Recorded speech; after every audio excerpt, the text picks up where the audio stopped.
र हामीले नियमित रूपमा यहाँलाई नेपाली काङ्ग्रेसको निर्वाचनका लागि भइरहेको तयारी र पछिल्ला विषयमा विभिन्न विषयमा धारणाहरू सार्वजनिक गर्ने सिलसिलामा हामीले यहाँलाई जानकारी गराइरहेका छौँ र यहाँले साथ पनि दिइरहनु भएको छ। सबै सञ्चारकर्मी साथीहरूले यहाँलाई सुरुदेखि नै धन्यवाद ज्ञापन गर्न चाहन्छु। र आजको यो पत्रकार सम्मेलनमा विभिन्न विषयवस्तुहरू राखिदिनका लागि नेपाली काङ्ग्रेसका प्रवक्ता तथा केन्द्रीय पत्रकार समितिका संयोजक आदरणीय देवराज चालिसेज्यू पनि उपस्थित भइसक्नुभएको छ। मलाई हार्दिक स्वागत गर्न चाहन्छु। त्यसै गरी नेपाली काङ्ग्रेसका निवर्तमान केन्द्रीय कोषाध्यक्ष आदरणीय शिक्षाविद व्यवसायी आदरणीय उमेश श्रेष्ठज्यूलाई पनि हार्दिक स्वागत गर्न चाहन्छु।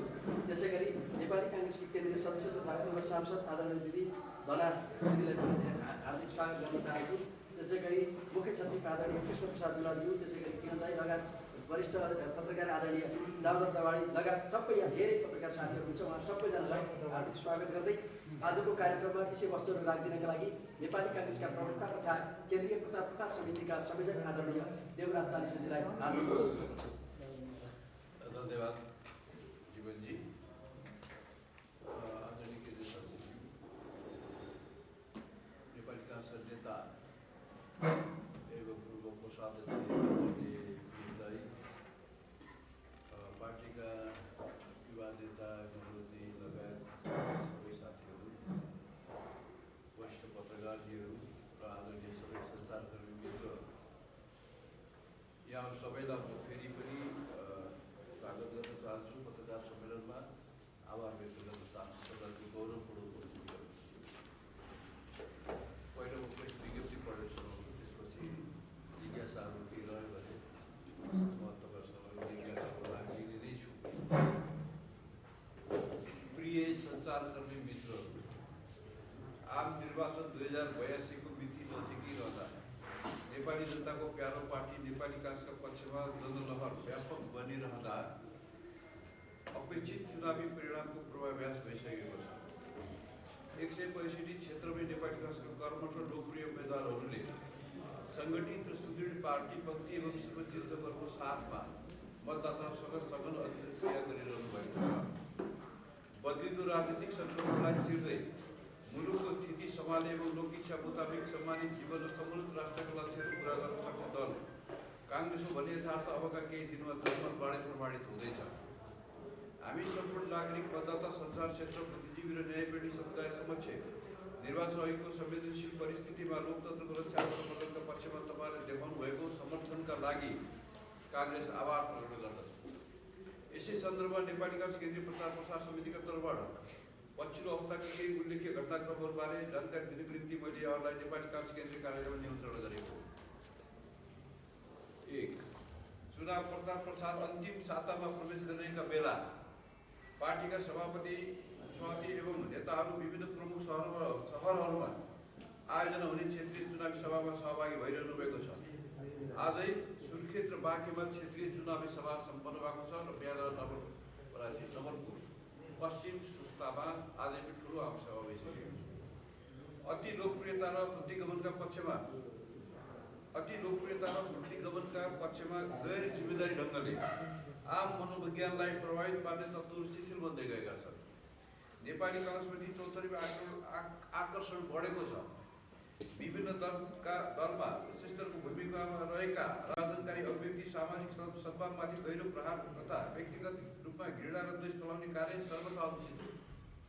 लोकतन्त्र हाम्रा आफ्नै बाणी र कर्म र आचरणले सुसंस्कृत हुँदै जाने हो। यसतर्फ सबै दल र नागरिक समाज प्रेरित हुनुपर्दछ। लोकतन्त्रमा शासनको वैधताको स्रोत जनताको मत हो।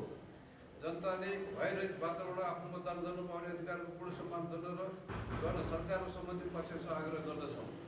सञ्चारकर्मी साथीहरू, यहाँले निरन्तर नेपाली काङ्ग्रेसको राष्ट्रव्यापी प्रचार अभियानलाई साथ दिनुभएको छ। काङ्ग्रेस सञ्चार क्षेत्र अभिषेक सहकारी लोकतन्त्रप्रति एउटा विशेष कर्तव्य हो। यहाँलाई सदा चाहिँ हार्दिक आभार प्रकट गर्दछु। धन्यवाद। जय नेपाल। धन्यवाद आदरणीय प्रवक्ताज्यू। अब उहाँले राखेका विषयवस्तु र अन्य केही विषयवस्तुहरू छन् भने प्रश्न राखिदिनका लागि सञ्चारकर्मी साथीहरूलाई फ्लोर ओपन गर्दछु।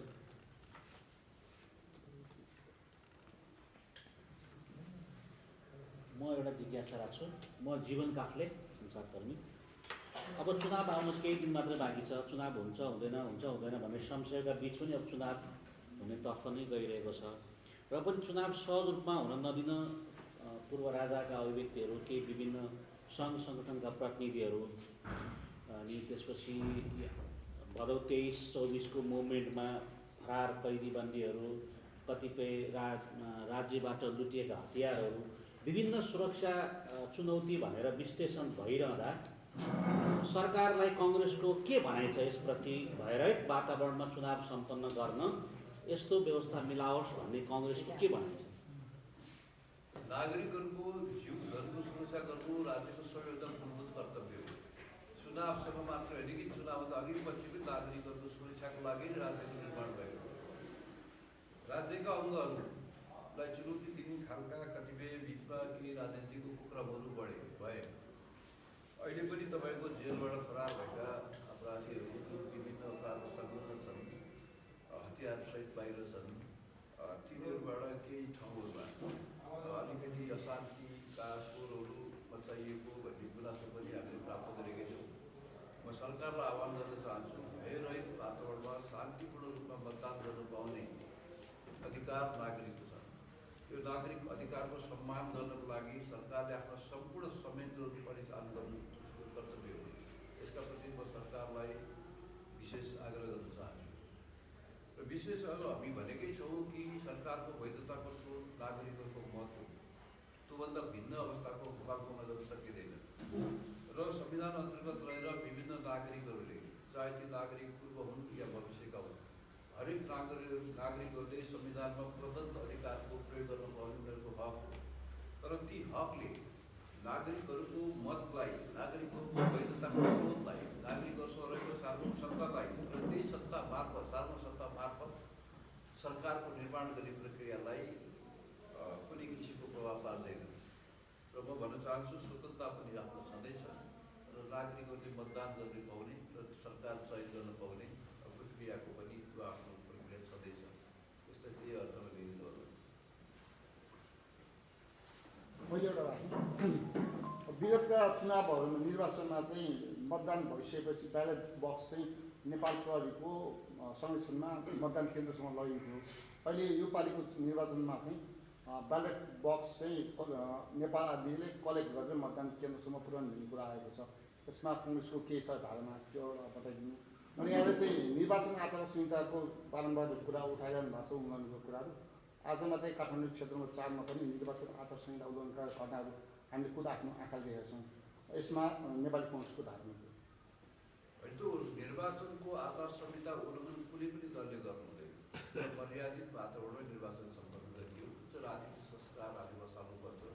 हाम्रो उन्नत संस्कारले नै लोकतन्त्रलाई परिष्कृत गर्दै जान्छ। हाम्रै अभ्यास, हाम्रै आचरण फेरि त्यसलाई निर्धारण गर्ने विषय हो। सबै दल, सबै राजनीतिक दलका कार्यकर्ताहरू यसमा सचेत हुनु जरुरी छ आचार संहिताको सन्दर्भमा। दोस्रो कुरोमा तपाईँको मतदानको अवसरमा जुन किसिमको योभन्दा अगाडिको मतदानका प्रक्रियाहरूमा जुन सुरक्षा संयन्त्र परिचालन थियो र त्यो सुरक्षा संयन्त्र परिचालनभन्दा भिन्न प्रकारको छ भन्ने जुन तपाईँको भनाइ छ, हामीले राष्ट्रका सुरक्षा संयन्त्रलाई विश्वास गर्ने कुनै अवस्था छैन। हामी विश्वास गर्छौँ। मात्र कुरो के हो भने ती संयन्त्रहरू निष्पक्ष रूपमा परिचालन हुनुपर्छ। त्यति मात्रै कुरा।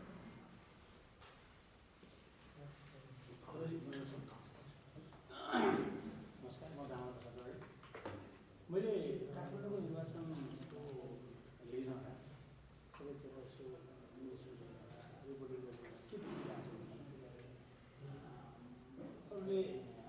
अरू पार्टीले, अन्य पार्टीले, अहिले नयाँ भन्ने पार्टीहरूले स्कुलको बच्चाहरूलाई प्रयोग गरेर चाहिँ जस्तो रिङ दिने, जस्तो लकेट लगाउने, स्कुलको टिचरहरूले पनि घर घरमा चाहिँ कस्तो छ भने त्यो स्कुलको टिचरहरूले त्यसरी चाहिँ अन्य पार्टीको चाहिँ प्रचार गरेको स्कुलभित्रै पनि कतिपय घटनाहरू देखिरहेको छ। त्यो आचार संहिताको रूपमा उल्लङ्घन हो। त्यसमा निर्वाचन आयोगलाई पार्टीले सचेत गराएको छ कि छैन? यस्तो उनीहरूले चाहिँ बच्चाहरूले के भन्यो भने घरमा गएर चाहिँ हामीलाई चाहिँ यो लगाएर पठायो कि तिमीहरूको देऊ भने त मनाउँछु भन्ने जस्तो कुरा चाहिँ अहिले धेरै ठाउँमा देखिरहेको छ। यो मैले योभन्दा अगाडिको एउटा पत्रकार सम्मेलनमा भनेको थिएँ। विभिन्न जिल्ला भ्रमण गरेर आउँदाखेरि यो गुनासो आयो भनेर मैले यहाँ सोचिराखेका थिएँ। बालकहरूलाई नाबालकहरूलाई राजनीतिक उद्देश्यको लागि प्रयोग गर्नु भनेको बाल अधिकारको उल्लङ्घन हो। राजनीतिक दलले आफ्नो कर्तव्य च्युत भएको अवस्था हो। साना साना बालिकाहरूलाई बालबालकहरूलाई प्रयोग गरेर उसका अभिभावकलाई समेत तपाईँको प्रभाव ब्ल्याकमेल जस्तै हो एक अर्थमा। त्यो सर्वथा अनुचित कदम हो। त्यो दुरुपयोग हो, बाल अधिकारको हनन हो। र यसलाई लोकतन्त्रमा कुनै पनि सभ्य पार्टीले गर्न नहुने काम हो। यसमा संलग्न शिक्षक हुन् वा अन्य मानिसहरू किन नहुन्, बाल बालिकालाई निर्वाचनमा प्रयोग गर्न हुँदैन। यसमा दृढता छ, कङ्ग्रेसको दृढ एउटा धारणा छ। सम्मान बाल बालिकाको अधिकारको सम्मान गर्नुपर्छ, राजनीतिक उद्देश्यको लागि उनीहरू उपयोग गर्न हुँदैन। र जसले गरेका छन् ती दण्डनीय गतिविधि हुन् भन्ने हाम्रो विश्वास छ। त्यो बाहेक निर्वाचन आयोगले सचेत खबर गरिसकेका छ। हामीले तपाईँको गुनासोभन्दा पनि हामीले सूचित गरेका छौँ। त्यो भएको सबै दिन्छ। धन्यवाद। अरू केही छ साथीहरू? धन्यवाद सबैजनालाई, पत्रकार साथीहरूलाई पनि, र जवाफ दिनुभएकोमा प्रवक्ताजीलाई पनि धन्यवाद, र उपस्थित हुनुभएको सबै नेताजीहरूलाई पनि धेरै धेरै धन्यवाद। विशेष गरेर सबैजनालाई धेरै धेरै धन्यवाद ज्ञापन गर्दै यो पत्रकार सम्मेलन यही समापन भएको जानकारी गराउँछु। धन्यवाद। जय भारत।